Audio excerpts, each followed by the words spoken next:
right, breaking news, an earthquake in the world of social media that could be even bigger than we thought. Reports that TikTok is planning to shut down its app to users in the United States this Sunday, the day a federal ban is scheduled to take effect. Now, that ban was supposed to just mean that people couldn't update their apps. This goes much further. This means that people won't even be able to get in to TikTok. This new report comes from the tech site The Information. CNN's Claire Duffy is here. This is a huge deal. This is much bigger than we thought it would be and much quicker. Yeah, I imagine there are some creators on TikTok who are really freaking out now if they weren't already. ByteDance really had three options here. The first was to shut down TikTok altogether when this ban went into effect. The next was to sell TikTok to a non-Chinese owner. They've expressed very little interest so far in doing that, although we may be hearing some negotiating happening soon.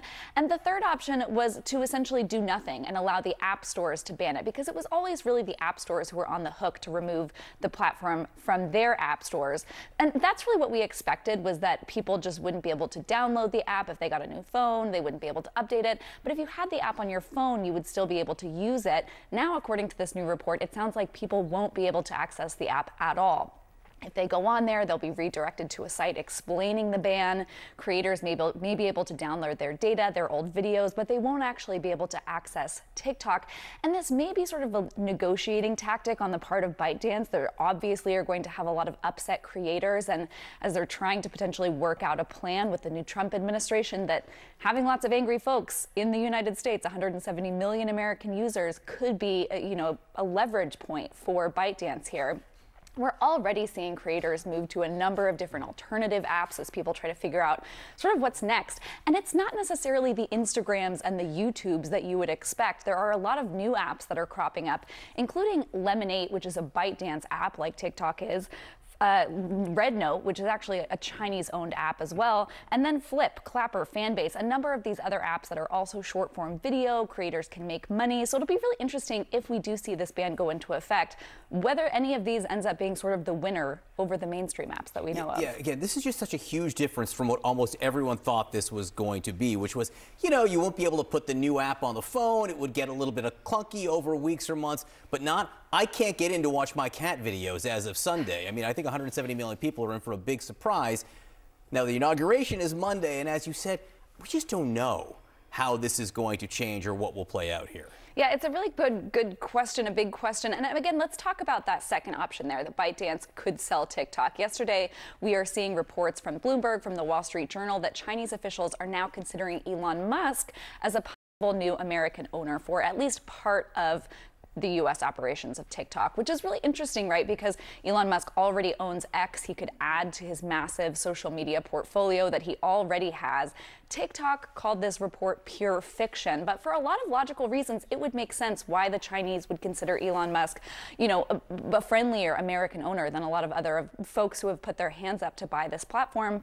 Elon Musk has huge business interests in China. It's the second largest market for Tesla. He does a lot of manufacturing there. And so China may see Elon Musk as the best possible option here if they don't win their Supreme Court case. All right, a lot going on, a lot to watch, and maybe a lot of unhappy people in just a few days. Claire Duffy, thank you very much. With me now is a Democratic senator from the state of Massachusetts, or the Commonwealth, I should have said, Ed Markey. Senator, thank you so much for being with us. If TikTok shuts down in the U.S. on Sunday, what would the impact of that be? The impact would be dramatic. There are 170 million users of TikTok in the United States. 7 million businesses use TikTok in the United States. All across California right now, families, businesses are using TikTok to create communities, to try to deal with the tragedy that continues to unfold. So if there is, in fact, a ban, if TikTok goes dark on Sunday, it's going to have significant impact in our country. I think older people just don't understand the role which TikTok plays in the culture of people in our country under the age of 40. It is deeply embedded into our country, and that's why I'm going to, on the floor of the Senate today, make a unanimous consent request to pass my legislation to give TikTok another 270 days to negotiate a resolution of this issue. But it would just absolutely be a very significant moment in the history of communications in our country to have a site go dark, just be banned in our country with no other resolution that was in fact made possible. I had a chance to ask Republican Congressman Dusty Johnson about your proposal for an extension. This is what he said. Listen.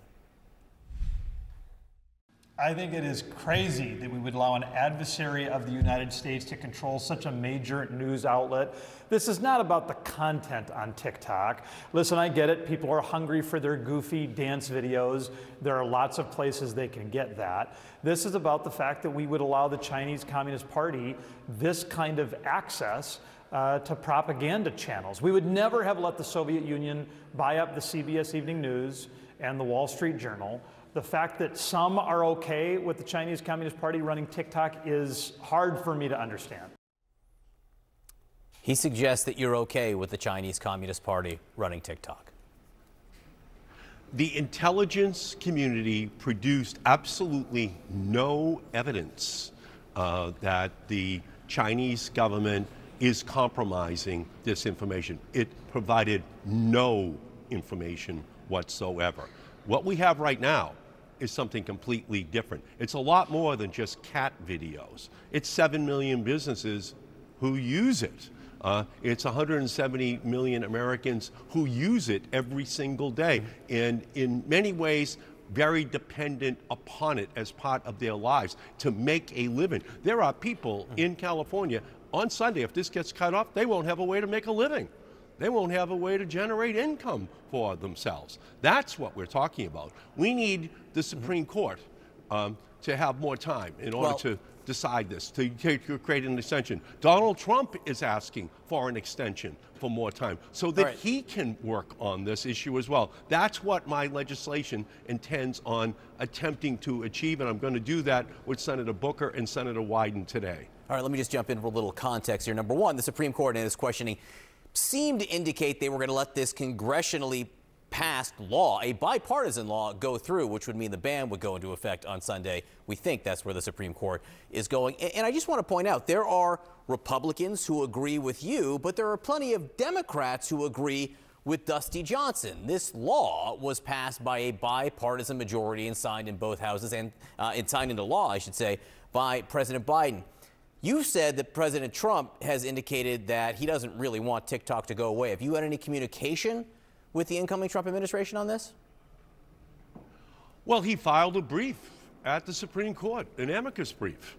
So we know that's there. We also know there's an American company, Project Liberty, that has, in fact, made a proffer to buy TikTok just last week. But there isn't enough time between last Thursday and this coming Sunday in order to finish that deal.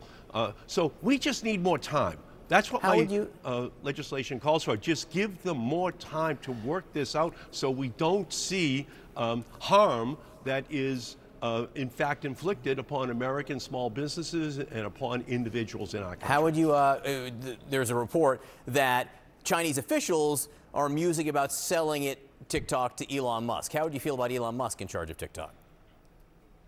Well, obviously, I don't like what TikTok would look like if Elon Musk made it in any way have a resemblance to what he's done with Twitter. But I don't know that. I can't project out what Elon Musk might be doing or whether or not he's even going to win. All I know is that right now there is an offer on the table from Project Liberty, which is a great group led by Frank McCourt. We should give them time in order to negotiate.